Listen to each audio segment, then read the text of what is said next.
Imagina se você pudesse gerar muito mana com custo de apenas um mana preto e uma carta na mão, sem drawback de forma instantânea.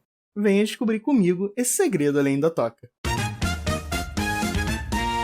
Apresento a vocês Dark Ritual, uma mágica instantânea que custa 1 mana preto e gera 3 manas preto. Um efeito simples de entender. Agora, o que falar sobre Dark Ritual e como conheci? Como todo iniciante em League Magic, jogando com desconhecidos, claro, né? Mas na época eu só jogava na escola, e a gente tinha um field muito único. Tínhamos apenas decks monocoloridos e de vez em quando um deck Boros Herói com um Orzhov de extorquir. Que tem um fato engraçado que a gente chamava o deck de Orzhov de deck de político, né? Mas voltando ao assunto. Como eu conheci o Dark Ritual, foi na época que fui jogar uma loja que tinha recém-aberta aqui perto de casa. E lá tinha um cara que nem jogava contra. Ele ficava lá no canto, lá mexendo no deck dele, mexendo nas coisas dele. Eu achei estranho, fui conversar com ele e logo ele perguntou se eu queria jogar. E aí, logo de cara, eu tenho que dizer. O deck que ele tinha era um UB Reanimator for fun. Porque ele não encaixava num formato definido. Mas foi ele a primeira vez que eu tomei uma surra tão rápida, mas tão rápida que ficou marcada na minha vida. Foi daquele fatídico dia que conheci o Dark Ritual.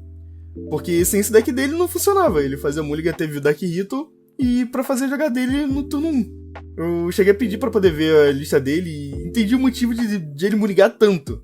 Ele tinha só o Dark Ritual como acelerador, ele não tinha Pétala de Lotus pra poder jogar como um Reanimator mesmo. E aí eu pensei, cara, essa carta é extremamente forte, é quebrada. Porque naquele período eu só conhecia no máximo um Farseek, um Rampant Growth, com uma carta que acelerava mana. Um fato interessante sobre o Dark Ritual é que é de um ciclo de mágicas instantâneas de custo 1 da coleção de Alpha, que é a primeira coleção do jogo. Que elas fazem o efeito da cor, só que 3 vezes mais forte.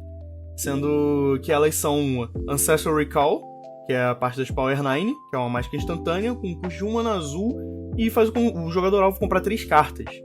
Aí tem o Heal Salve, que é uma mágica instantânea com um custo de mana branco e que faz o jogador alvo ganhar 3 pontos de vida ou previr os próximos 3 de dano que serão causados a qualquer alvo, que eu acho que é a pior carta desse ciclo. O Dark Ritual, que eu já falei sobre, Lightning Bolt, que é provavelmente a mais famosa, que é uma mágica instantânea, com custo de 1 mana vermelho e causa 3 de dano a qualquer alvo. E Giant Growth, que é uma mágica instantânea com custo de 1 mana verde e faz a criatura alvo ganhar +3/+3 até o final do turno, que aí era a mais famosa da época na minha escola. Não vou negar que eu fiz pesquisa e eu fiz um trabalho de casa, para poder falar um pouco sobre o Dark Ritual aqui para vocês. Mas a principal pesquisa foi sobre o impacto dele na época e sobre também os formatos válidos. Eu vi que Pauper, Commander, Legacy, Vintage, nos formatos físicos ele é válido, nos formatos online, né, nos formatos digitais, só acrescenta o Timeless, que é o novo formato da Wizard. E vale lembrar que ele é banido no histórico e Oathbreaker, e nos outros formatos que eu não citei ele não é válido. Um dos decks mais famosos da época do Alpha foi um Mono Black, que tinha como base o Espectro Hipnótico e o Cavaleiro Negro. E a play principal era Pântano, Dark Ritual, Espectro Hipnótico ou Cavaleiro Negro. Para poder explicar, o Espectro Hipnótico é uma criatura com custo 1 mana genérico e 2 pretos, 2/2, com a habilidade de voar e com a habilidade de que quando causa dano de combate a um oponente, ele faz esse oponente descartar uma carta aleatória da mão. Isso aí acabava ferrando muito o pessoal que tinha alguma estratégia baseada em controle, né?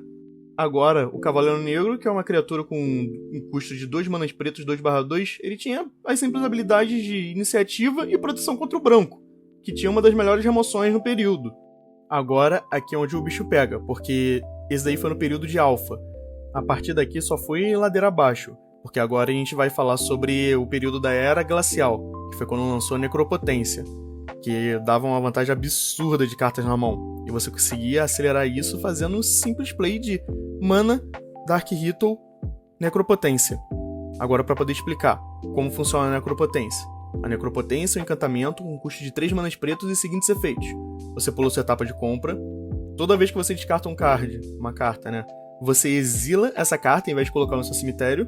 Você pode pagar 1 ponto de vida, exilar uma carta do topo do seu deck com a face virada para baixo, e no início da sua etapa final você coloca aquela carta na sua mão. Questão que não tinha como limitar a quantidade de pontos de vida. Se quisesse, você poderia pagar 19 pontos de vida.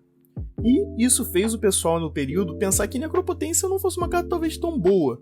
Mas aí aconteceu, né? O Black Summer de 1996, famoso e conhecido. nesse período, ou você jogava contra alguém que estivesse de monoblack com necropotência, ou você jogava de monoblack de necropotência. Não demorou muito, então tivemos um banimento na necropotência. Teria sido muito bom se o Dark Ritual só tivesse feito a necropotência ser banido. Mas mais na frente, em 2023, a gente teve um pequeno problema com um deck que tinha a base de Dark Ritual, que foi com o lançamento da Batalha no Portal de Baldur, e dessa vez no formato Pauper. A ideia desse deck era acelerar a mana para poder tirar proveito de algumas cartas que tinham dianteira, que era o Furioso de Batalha Ferino e o Explorador Subterrâneo. Explicando a ideia do deck, você fazia mana, sendo Pântano, uma Pétala de Lótus, Dark Ritual e logo em seguida uma dessas cartas. Claro que seria o Furioso de Batalha, porque o Explorador precisava de pelo menos mais um mana, sendo de qualquer cor. Agora, para poder explicar o efeito. O Furioso de Batalha Ferino é uma criatura de custo de 3 manas genéricas e 1 mana preto, 1/5, e com a habilidade de quando ele entra no campo de batalha, você assume a dianteira. E tem uma outra habilidade que, caso ele fosse bloqueado por uma criatura, o controlador daquela criatura perde 5 pontos de vida. Bem justo, né? Para ser 4 de custo e comum. Agora vem o Explorador Subterrâneo, que era uma criatura também com um custo de 4 manas genéricos e 1 mana preto, 5/3, muito mais forte que o Ferino, e com a habilidade de ameaçar, e uma outra habilidade que também era de quando ele entra no campo de batalha, ele toma a dianteira. Não basta pensar muito que essas cartas levaram um banimento, né, no formato Pauper. As duas dianteiras pretas. Eu fico pensando, o Dark Ritual é uma carta que não importa o formato que ela esteja. Ela tem o espaço dela. Mas eu fico com essas dúvidas na minha cabeça de se não deveria ter sido banido o Dark Ritual nesses formatos. Porque é uma carta que acelera. Tudo bem que acelera, mas ela acelera para essas cartas que foram banidas. Eu fui buscar algumas cartas parecidas para poder entender o impacto que o Dark Ritual realmente tem nos formatos. E tudo que eu consegui pensar foi no Rite of Flame e no Pyretic Ritual. O Rite of Flame sendo uma mágica instantânea com custo 1 mana vermelho e gera 2 manas vermelhos. E para cada outro Rite of Flame no cemitério, ele gera 1 mana vermelho adicional. Ele acaba se equiparando e às vezes sendo até melhor, mas não tem o mesmo impacto no turno 1. E temos o Pyretic Ritual, que é uma mágica instantânea também, com custo de 1 mana genérico e 1 mana vermelho, com o efeito de gerar 3 manas vermelhos. Ele é mais lento que o Rite of Flame e ele é mais lento que o Dark Ritual, mas faz ali o mesmo efeito. As duas aceleram mana, assim como o Dark Ritual, mas nenhuma delas faz de forma igual, imediata e rápida. Elas não têm o mesmo impacto que o Dark Ritual no final. Tudo que posso pensar com isso é que no final o Dark Ritual é uma carta absurdamente forte, mas vendo assim por cima parece que ela encontrou o espaço dela no Legacy, jogando em algumas listas como o do deck Reanimator. Ela tem um grande impacto, com certeza, mas tendo a resposta no mesmo nível, creio que ela esteja bem nivelada ali no formato em que ela joga. Só um fato interessante aqui de fora, vocês sabiam que o Dark Ritual ele já foi reimpresso com 3 tipos de cartas diferentes? Interrupt, lá em Alpha, Mana Source em Miragem e Instant em Máscara de Mercadia. Agora eu só tenho que agradecer a vocês por terem escutado o vídeo até aqui. Espero que tenham gostado e até mais.